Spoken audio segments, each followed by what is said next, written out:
Gotcha. Ever since the first Gears of War curb-stomped its way into the top of the heap, Gears of War 2 has loomed large on the horizon. It's hard to imagine that Epic could drop the ball after birthing what looked like a sure mega franchise. Players were promised Gears 2 would be bigger, better, and more badass. The final verdict? Done, done, and done.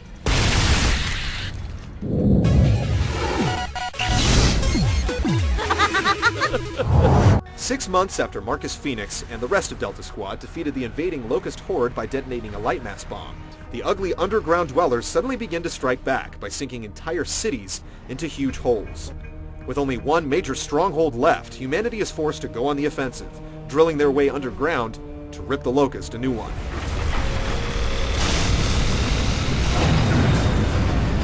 As a war story, Gears 2 knows what it's doing.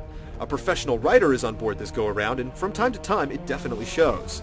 There's a little weirdness, melodrama, and cheese, and Emergence Whole always somehow sounds horribly wrong, but there's also some real human drama packed between powerful set pieces. The path to the finale hits a variety of moods, emotions, and destinations. If you're already invested in the Gears story, you're in for a ride, and even if you're just in it for the blood and glory, you'll still appreciate it. Thanks for the assist, Cole. Where's the rest of your squad?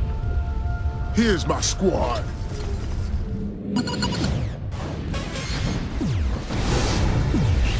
We're gonna have to blow this thing open.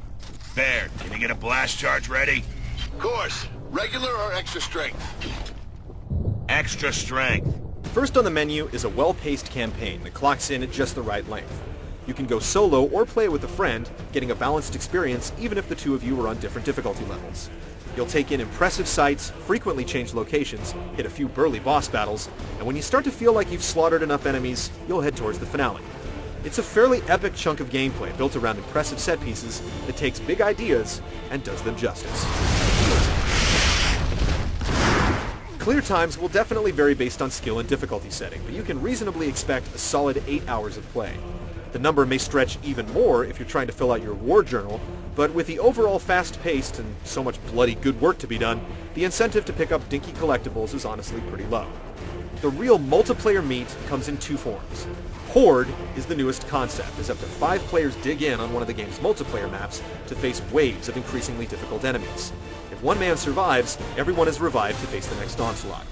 It's repetitive by nature and exposes a few weaknesses in the AI, but it earns its place through challenge and teamwork. The game also includes a wide-ranging assortment of player versus player action.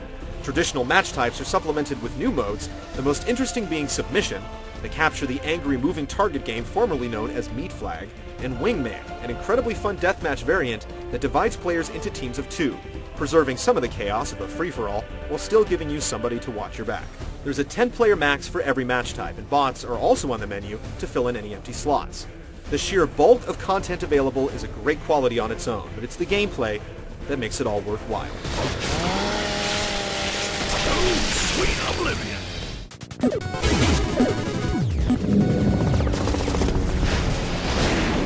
The original Gears of War had a signature feel, and Gears 2 doesn't mess with what worked before.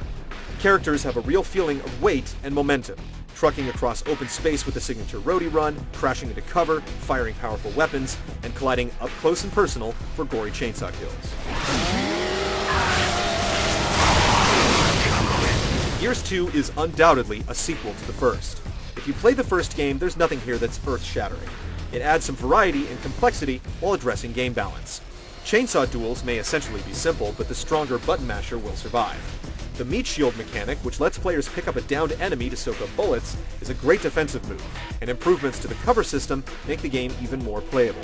No longer will you find yourself latching onto random walls after coming out of a roll, and you can even customize your control scheme to limit mistakes. Everything about the core gameplay works, but the game makes sure you have a few breaks in between. Riding a beastly vehicle and manning powerful turrets is a big part of the COG job description. Don't be surprised if you end up looking at the standard shooting sequences as a break from it. The different environments substantially change the way you fight and progress. There are enough different types of enemies so that you'll need to adopt new strategies to deal with them. Fast-moving, skittering bombs called tickers are only one of the new occupational hazards. They're spread out over the campaign, but you can really get familiar with the new faces in Horde mode. As for the boss fights, they don't really flow completely with the rest of the game, but they still make a lasting impression.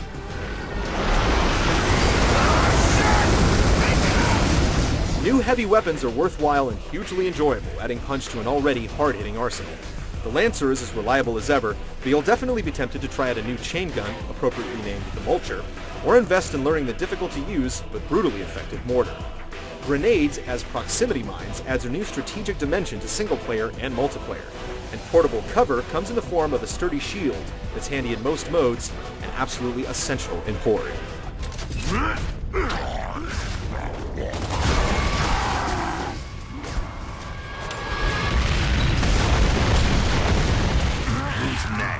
Multiplayer hasn't quite been revolutionized, but it has been significantly improved.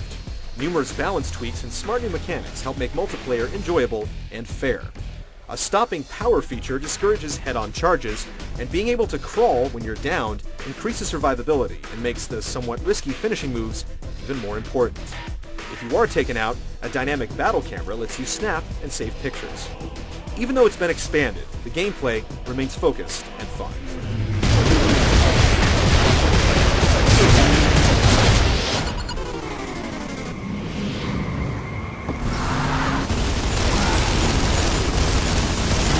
The destroyed beauty theme of the first Gears carries over to the sequel, but improved effects and an expanded use of colors other than brown reflect a successful effort to show players new sights and, frankly, impress the hell out of them. You'll see some crazy stuff happen in the second chapter of this war, and you'll have to find out for yourself what that repulsive Meat Cube demo has grown into.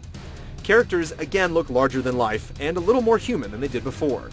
Gore still looks sick in the best way, with a handful of new finishing moves and the already infamous chain sodomy animation. The game consistently manages to put impressive holy crap worthy stuff on screen. Your ears get their fair share of candy too. Voice work is almost always right on, and the music is epic, foreboding, and dangerous. Damn. Talk about a graveyard. Dirty grub, shit all over this place. I got no respect for the dead. You may be able to pick out some problems with the presentation, like a rare flat line or blurry texture, but the overall level of quality is absolutely top-notch. And a mature content filter that censors blood and swearing might even make it ESRB friendly. Maybe.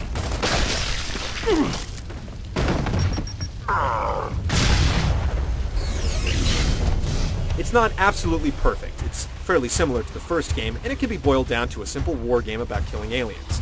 But Gears of War 2 delivers on all its promises, and accomplishes almost everything a big sequel should, keeping its distinct identity while buffing up in every possible category. Unless you're already a confirmed hater or have absolutely no interest in ripping Locust apart with some of gaming's most badass weaponry, don't think twice.